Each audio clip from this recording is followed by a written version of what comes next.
Entonces vamos a hablar el día de hoy acerca de la fisiopatología de la deshidratación. Entonces, la deshidratación es el balance negativo de agua que se asocia a la pérdida de solutos, pues específicamente el sodio. Más adelante vamos a ver que dependiendo de la pérdida de sodio, pues el tipo de deshidratación va a ser categorizada. Entonces, para recordar un poco de lo que ya habíamos hablado en la sesión anterior, pues cómo están divididos los compartimentos del fluido corporal, pues en el líquido intra y extracelular,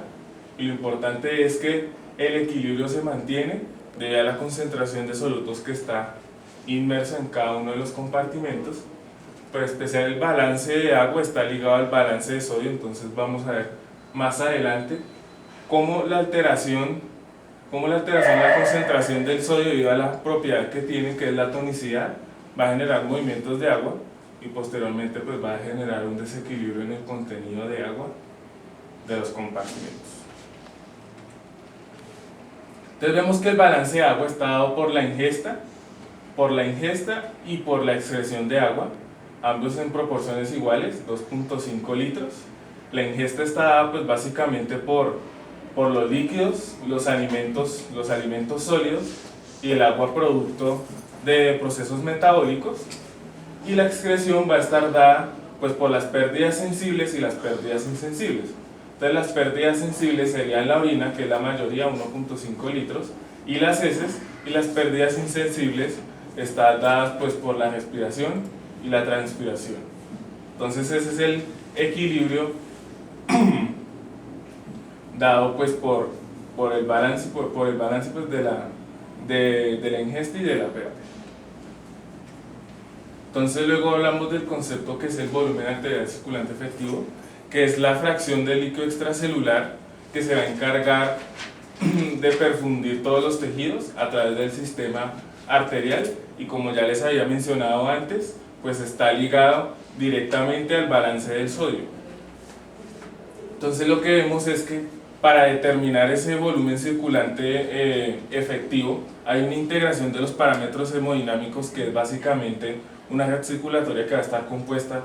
por el sistema arterial, el venoso central, el periférico, el renal y el extrarrenal. Entonces en el organismo hay unos mecanismos por los cuales se censa el volumen, y pues se va a censar el volumen circulante efectivo. Entonces está dividido de esta manera. Entonces la parte cardiopulmonar, que básicamente los sensores se encuentran ubicados en la aurícula, y hay otros ubicados en el ventrículo y en los pulmones, específicamente en los vasos pulmonares. La parte arterial, que va a estar dada por la arteria carótida y la aorta, y los sensores que se encuentran a nivel renal en la arteriola aferente. Sistema nervioso central, pues que va a estar dado básicamente por la parte hipotalámica, y los sensores que se encuentran distribuidos tanto en la parte gastrointestinal como en la parte hepática. Entonces aquí en este gráfico lo que vemos es que cuando hay una disminución del volumen circulante efectivo, se van a activar todos estos sensores que ya les había mencionado anteriormente, y el producto final de la activación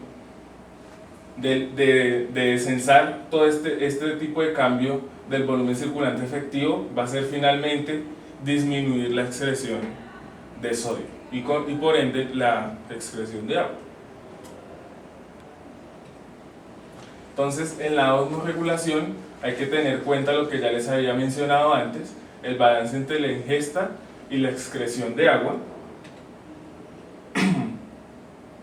y es el agua la que va a permitir que haya una constancia de la tonicidad del fluido corporal, y eso es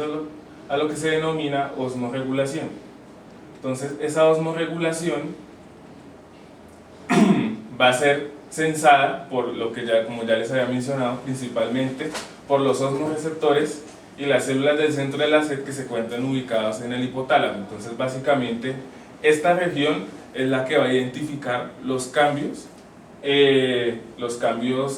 en la cantidad de fluido que hay en el organismo. Entonces, como podemos ver aquí, en los núcleos paraventricular y supraóptico del hipotálamo se encuentran las neuronas magnocelulares, que se van a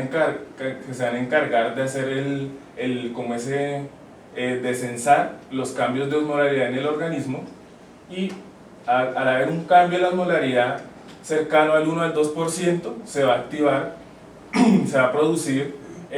la ADH, y la ADH posteriormente va a bajar a las células que se encuentran en la neurohipófisis. La neurohipófisis va a hacer una liberación tanto de arginina, vasopresina como endotelina. Entonces la endotelina va a aumentar las concentraciones de arginina y vasopresina, y la vasopresina se va a unir a los receptores B1 y B2. Cuando se unen a los receptores B1, lo que va a hacer es generar vasoconstricción, como lo habíamos visto anteriormente, y cuando se une a los receptores B2, pues va a disminuir la excreción de agua. Entonces los receptores B2 son unos receptores que están ligados a proteína G. Entonces cuando se unen a estos receptores van a activar la adenilato ciclasa, va a haber un aumento del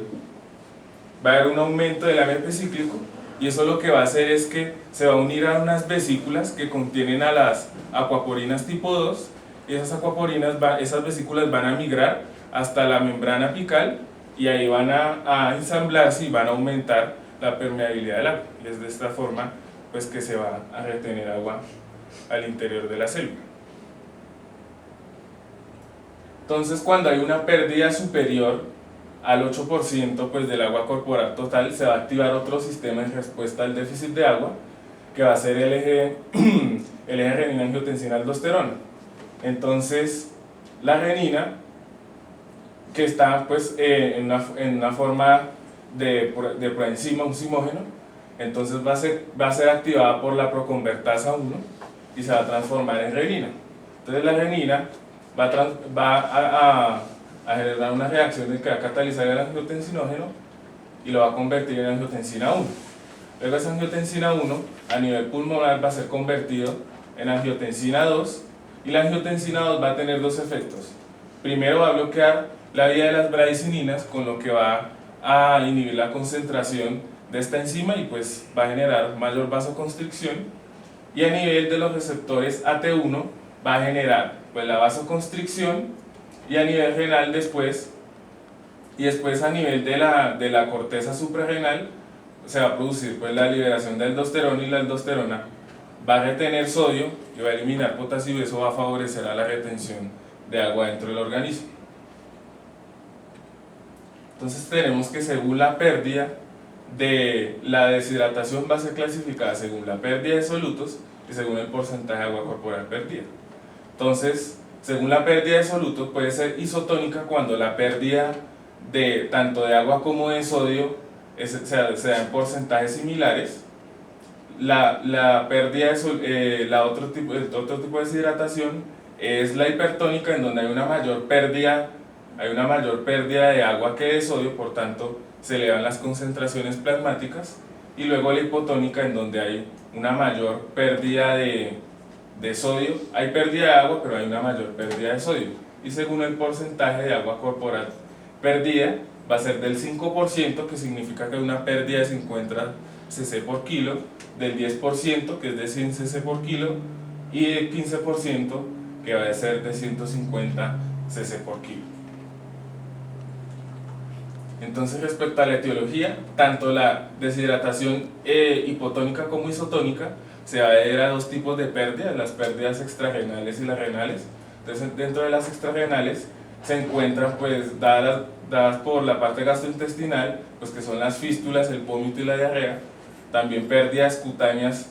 por sudor y quemaduras, y el secuestro abdominal, que se puede producir por ascitis o peritonitis, y las pérdidas renales, que van a ser dadas por ingesta excesiva de diuréticos, la diuresis osmótica dada en glucosuria, por ejemplo en pacientes en estado hiperosmolar,